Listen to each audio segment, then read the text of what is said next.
Call of Duty franchise has always been solid, but with last year's release of Modern Warfare, the conflict was brought into the present day, and sales skyrocketed. Activision is rewinding the clock and taking the fight back to World War II with Call of Duty World at War.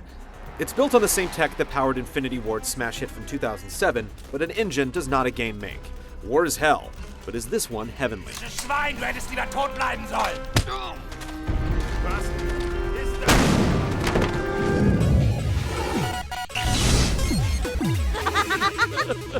Alto Mugrose!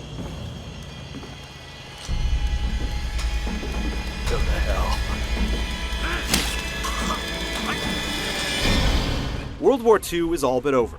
The Germans have a scant few strongholds left, and the Japanese are digging in for the last battle. You play World at War on these two different fronts. First is the Pacific, where you take up arms as Marine Private Miller. The second is behind the eyes of Dmitri of the Red Army, as the Russians attempt to clean Berlin of the Nazi scourge. The series reverts back to its old ways of storytelling, with World War II file footage introducing each chapter with narration. The stirring in-game cinema sequences that made Call of Duty 4's campaign so memorable are much less dynamic here. Some chapters hardly have any exposition, but they all have set-piece battles. It's the coral! We're stuck on the...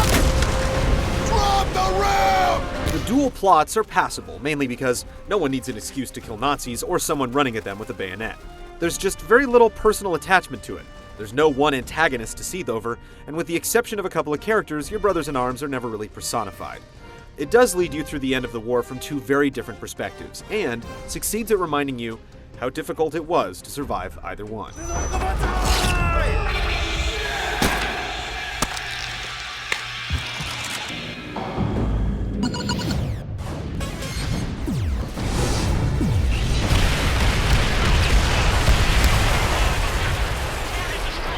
There are a lot of different ways to play World at War. The single-player campaign is about the same length as all the games in the series, except this time, you can play it with 3 other friends cooperatively. What's great about this is that it's balanced in such a way that the challenge remains when friends are involved. Be ready to revive and be revived.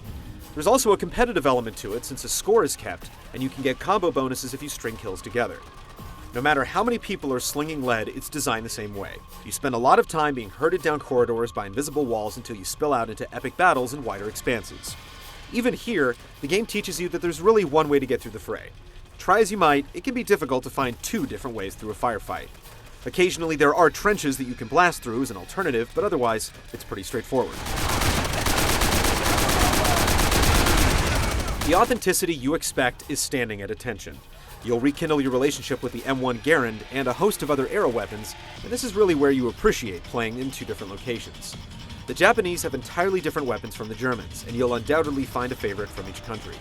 Stopping power, range, bullet penetration, recoil, and reload time are all parameters of each gun that can easily be felt and quantified. One new addition is the flamethrower, and once you find it, you're on easy street.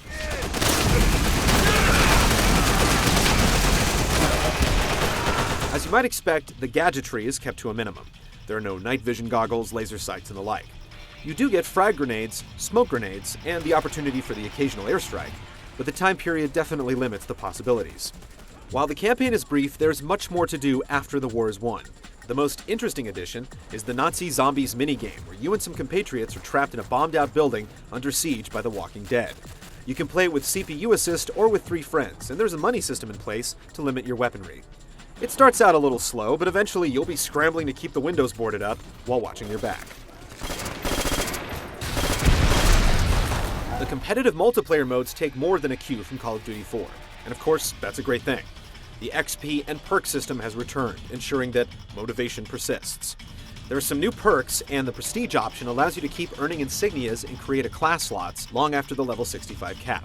Classic Capture the Flag has returned to bolster the handful of other modes like Domination, Search and Destroy, and Sabotage. It's an excellent suite.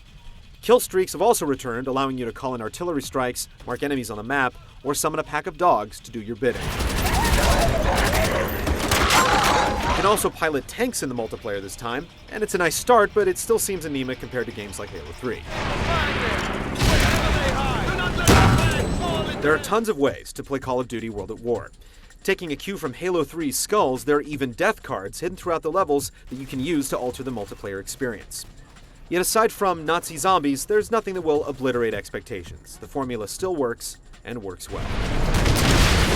One down. Keep it up, Miller.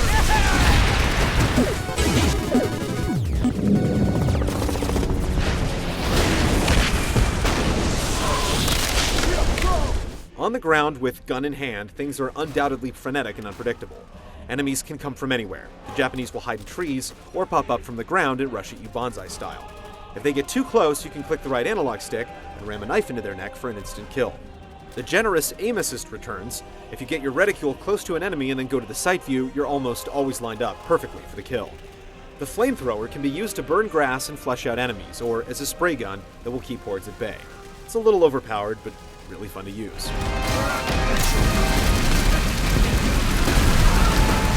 While the weapons from the era are mundane compared to many of today's shooters, you'll still get the opportunity to blast through walls and other objects if you have a gun with a high enough penetration rating. Even on the normal difficulty setting, it's a challenge to stay alive. Enemy infantry can drop a grenade in your pocket from 100 yards, which isn't all that realistic, but it ensures that things never get too easy. Real war tactics like using smoke grenades as cover while assaulting strongholds are effective, but again, it's a mechanic that we've seen many times before. The main issue is the artificial intelligence, or lack thereof. Enemies are moronic, locking onto one specific target and completely ignoring everyone else. The same goes for your squad mates, who will stand there completely oblivious to an enemy just a couple of feet away picking off your comrades. It can make large-scale skirmishes much more challenging than they should be. Playing World at War feels a whole lot like playing any other game in the series. There's not much flexibility in how you tackle each level, and it would have been nice to have access to some kind of a cover system, considering how much time you spend hunkered down. But when you're scrambling up a hill and a machine gun nest is whistling bullets overhead, it's hard to think about the shortcomings.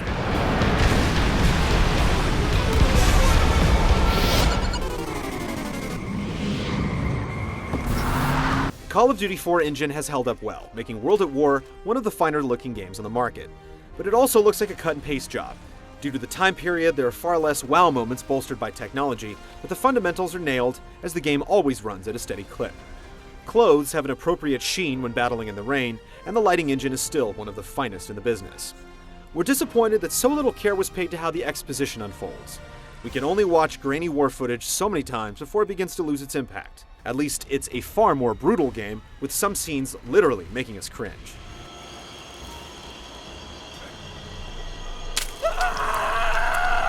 Kiefer Sutherland handles the narration with a nimble tongue, and the dynamic soundtrack rises and falls at the right time. Taking the airfield and the mortar pits showed us that the enemy will fight to the death for every last inch of this land. The sound design is also incredible, planting your butt firmly in the middle of history's greatest war. The 5.1 mix will make you feel every grenade blast, shaking the sub with conviction.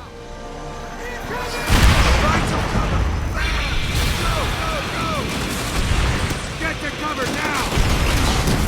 World War II is one of the most chronicled moments in the history of the video game medium, and with all due respect to those who fought and died, the premise is beginning to wear thin. Call of Duty World at War is a great game that feels all too familiar, yet it's undoubtedly the best shooter based on the conflict.